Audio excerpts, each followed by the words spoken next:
Welcome to ఓహో talkies. Andhra Pradesh రాష్ట్రంలో మరి ఈ బూతుల పర్వం అయితే కొనసాగుతూ ఉంది.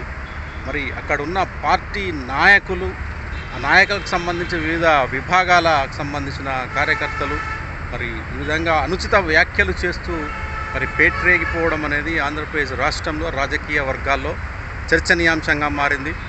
టీడీపీ అనుబంధ సంస్థ అయిన ఐటీడీపీ విభాగానికి చెందిన కార్యకర్త, అతని పేరు మరి చేబ్రోలు కిరణ్ కుమార్. ఆయన మరి మాజీ ముఖ్యమంత్రి వైఎస్ జగన్మోహన్ రెడ్డి సతీమణి గారు మరి భారతి గారి పైన అనుచిత వ్యాఖ్యలు చేయడం మరి రాష్ట్ర వ్యాప్తంగా 2 తెలుగు రాష్ట్రాలు కూడా సంచలనంగా మారింది. ఈ అంశంపై కూడా మరి వైసీపీ నాయకులు, టీడీపీ నాయకులు, అనేక మంది ప్రజలు కూడా దీనిపైన ముక్త కంఠంతో దీన్ని ఖండించడం జరిగింది. వెంటనే మరి అతడు కూడా మరి భయపడ్డా, మరి కేసులు పెడతారా అనుకున్నారా, మొత్తం మీద ప్రాయశ్చిత్తాన్ని కోరుకుంటూ ఆయన ఒక వీడియో కూడా విడుదల చేయడం జరిగింది. నేను మాట్లాడింది పూర్తిగా తప్పని, నోరు జారి మాట్లాడానని అని చెప్పేసి కూడా ఆయన ఒక వీడియో రిలీజ్ చేయడం జరిగింది. అమ్మ భారతి గారిని క్షమించండి, ఒక మహిళని ఈ విధంగా కించపరచడం, అవమానపరచడం చాలా తప్పు, నేను తప్పు చేశాను, తప్పుగా మాట్లాడండి, మీ కాళ్ళు పట్టుకుంటాను అని చెప్పేసి ఆయన చెప్పడం, మళ్ళీ ఇలాంటివి వీడియోలు చేయరని, పునరావృతం కాకుండా చూసుకుంటానని చెప్పి అయితే ఆయన పశ్చాత్తాపాన్ని అయితే వ్యక్తం చేయడం జరిగింది. అయితే ఆ తదనంతరం మరి చంద్రబాబు నాయుడు ఆదేశాలతో మరి గుంటూరు పోలీసులు అతన్ని అరెస్ట్ చేయడం, అతన్ని రిమాండ్కి కూడా పంపించడం జరిగింది. అయితే గతంలో కూడా మరి మాజీ ముఖ్యమంత్రి, ఇప్పుడున్న ముఖ్యమంత్రి చంద్రబాబు నాయుడు గారి సతీమణిని నారా భువనేశ్వరి గారి పైన కూడా అనుచిత వ్యాఖ్యలు చేయడం, వల్లభనేని వంశీ మాజీ ఎమ్మెల్యే. మరి ఈ సంస్కృతి అనేది మరి ఎక్కడి నుంచి వస్తుంది? మరి ఇలాంటి సంస్కృతి వల్ల మరి కుటుంబ సభ్యులు వాళ్ళు ఎంత మానసిక వేదనకు, అదేవిధంగా మానసికంగా ఎంతగా కుంగిపోతారనేది మరి ఏ పార్టీ సభ్యులైనా సరే ఎవరైనా ఒకసారి ఆలోచించాలి.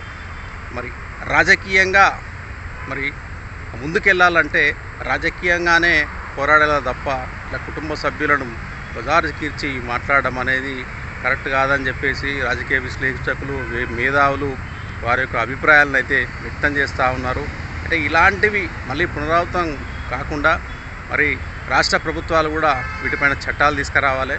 చాలామంది ఈరోజు టీవీ ఛానల్లో కూర్చున్నా, లేదంటే సోషల్ మీడియా ఛానల్లో కూర్చున్న మైకి దొరికిందంటే చాలు విచ్చలవిడిగా మాట్లాడుతున్నారు. మరి ఈ మధ్యకాలంలో కూడా అభిమానం అనేది హద్దులు దాటి పోతూ ఉంది.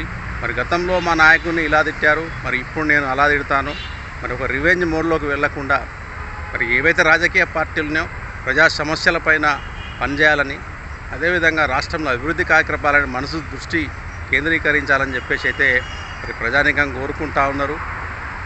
మరి ఈ అంశాలు మరి పార్టీ లోపల అంతర్గతంగా చర్చకు దారితీస్తాయి. పగలు ప్రతీకారాలకు దారితీసే అవకాశం ఉంటుంది. కాబట్టి మరి వైసీపీ కావచ్చు, టీడీపీ కావచ్చు, జనసేన కావచ్చు, మరి ఏ పార్టీ అయినా సరే సంయమనం కోల్పోకుండా వారు కేవలం అంటే ప్రజాక్షేత్రంలో ప్రజల సంక్షేమం గురించే పనిచేయాలి తప్ప ఏవైనా రాజకీయంగా